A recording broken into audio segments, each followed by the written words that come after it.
Welcome to Goobertown Hobbies. My name is Brent. Making a Warhammer army look awesome doesn't have to be hard. As long as we find a way to make the main color look great and we put the models on decent bases, then chances are that the whole force will look awesome when they're marshaled on the table. Today, we're going to paint up some minis quick and easy.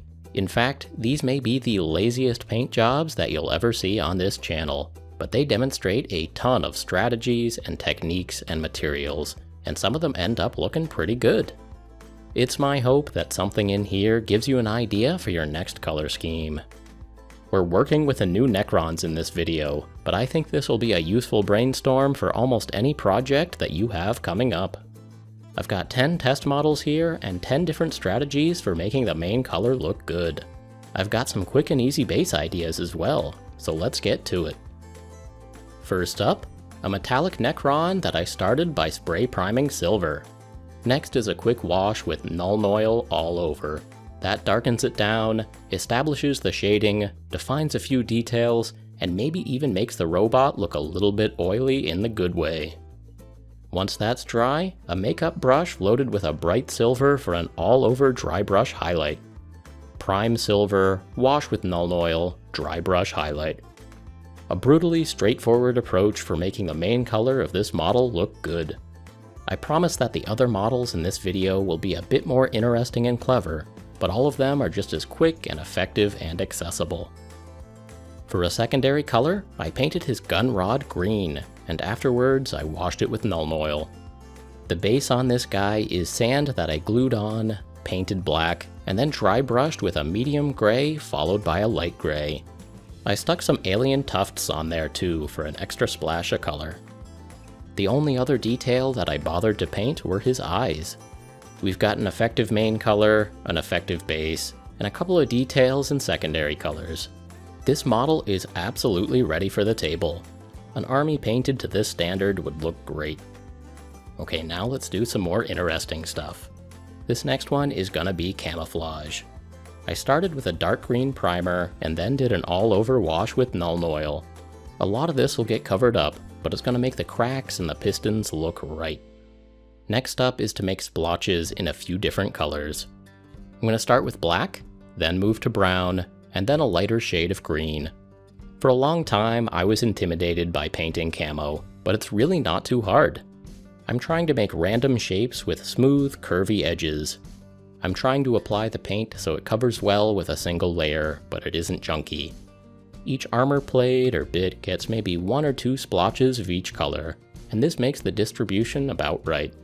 The key is to not stress about any one splotch. Have a little faith, keep making those marks, and the overall effect should end up working out just fine. The gun was painted black, and I gave it a dry brush with gray, a trusty and well-used jungle weapon. The base was textured with Vallejo texture paste. When that was dry, I primed it brown.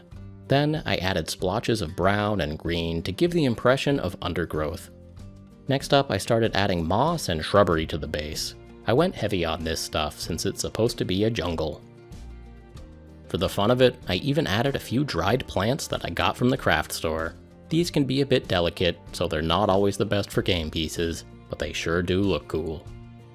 Red eyes finish this model off. If you've got an idea for how to make the main color look good, and an idea for a base that'll complement it, well, you're heading towards a really effective paint scheme. Now, it doesn't necessarily make sense that some of the pistons on his legs and arms are camo, so you could go in and make them metallic if you want. Or not. We nailed the main bits, and that's what matters. We just did a jungle Necron, and now it's time for a winter Necron. I've got a blue coat of primer on this model, and I again started with a Nuln Oil wash to get the cracks looking good fast. The main event for this scheme is a light aqua colored dry brush. I'm using a big soft makeup brush, and generally going for a top-down heavy highlight. After that, I switched to an even lighter teal color and did a second round of dry brush highlights. I decided this guy got a steel metallic gun. And now the base. This is texture paste again with a few rocks stuck down into it. When it was dry, I primed it brown and then gave it a black wash. I want it to look like dark earth. On top of the dark earth is a snow effect. This is golden light molding paste. Miniac Scott taught me about this stuff. He's a smart lad.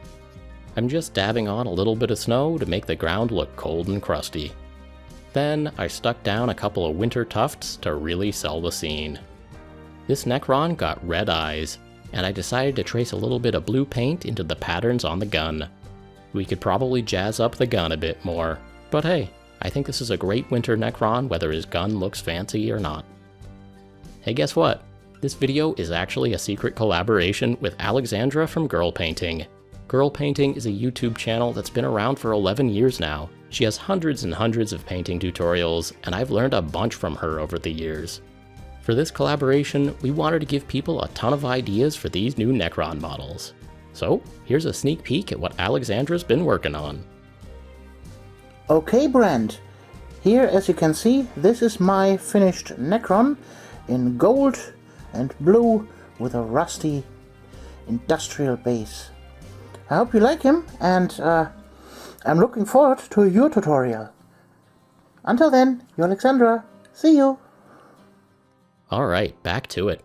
Another way to get a colorful Necron is to start with a bright silver undercoat and then apply wash or contrast paint. For this mini, I'm using contrast paint. That bright metal is going to shine through the color and give the impression of some crazy colorful alien metallurgy. I used black contrast paint on the frame of the gun and blue contrast paint on the power rod. In some places, the contrast paint didn't dry quite how I wanted it to, but this is certainly a fast way to paint, and I bet there are some color combinations that'll look really good. The base got texture paint and a few scraps of cork as rocks.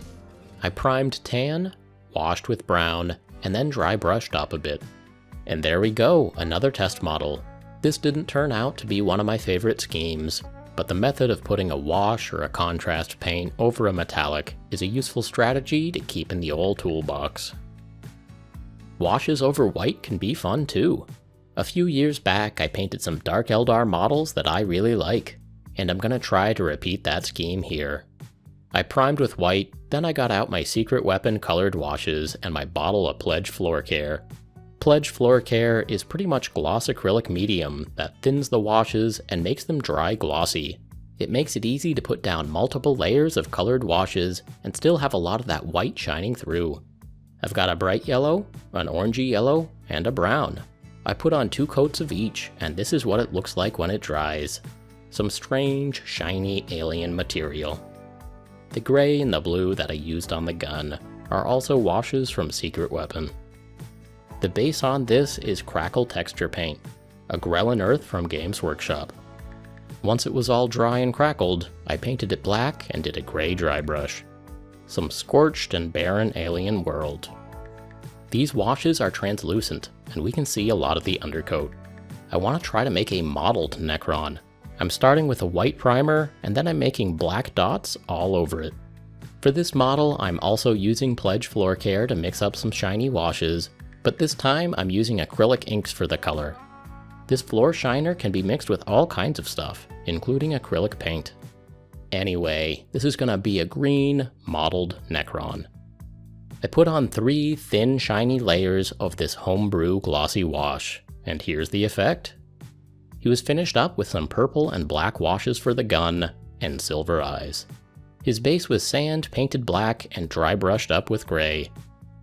I don't know if this modeled look is quite right for Necrons, but it's another easy tool to keep in your back pocket for when the right moment or the right hive fleet comes along. And now, a rusty Necron. I primed with red-brown, and then got things started with a Nuln Oil wash. The strategy for this model is to use a sponging technique to get various browns, reds, and oranges onto the mini. I've got a piece of packing foam here, and I'm just dabbing the colors on randomly. There's no need to overthink this at all. It's really hard to screw up. After a brown and a couple of oranges, this really does look like a rusty old robot. I decided to give him a black weapon, maybe a different metal that doesn't rust in the same way. Then I loaded up a bit of sponge with a silver paint and dabbed it all over the Necron and all over the gun. On the Necron, this is where rust has chipped off, exposing a bit of metal that hasn't been oxidized. On the gun, this is chipping in the black paint or the black anodized surface. As some final details, I painted the glowy bits of the weapon silver, and then put a green ink over that silver. This model got a Grell and Earth crackle paint for the base. I'm not using it as a burning wasteland though. I'm going to use that crackle texture as an icy landscape. I painted the base with a very pale blue, and then gave that a cool blue wash. And there we go, a simple rusty Necron on a simple icy base. Next, we're gonna do a different kind of old beat-up Necron. I started with green primer and then painted on a lighter shade of green. The effect we're going for is a really old robot that was painted but has seen better days. We're gonna start with his original paint job, and then we're gonna mess it up. I gave an all-over light green dry brush. This highlights the thin coat of paint that the robot had when he was factory new. I also painted the gun black and gave it a gray dry brush. Okay, time to chip this up. I'm going in heavy with steel metallic paint on a bit of sponge. I'm sponging all over the Mini. So much of this robot's original coat of paint has been chipped away over the years, and the bare metal is showing through underneath. For the base, I used texture paint, and then stuck down a bunch of urban rubble.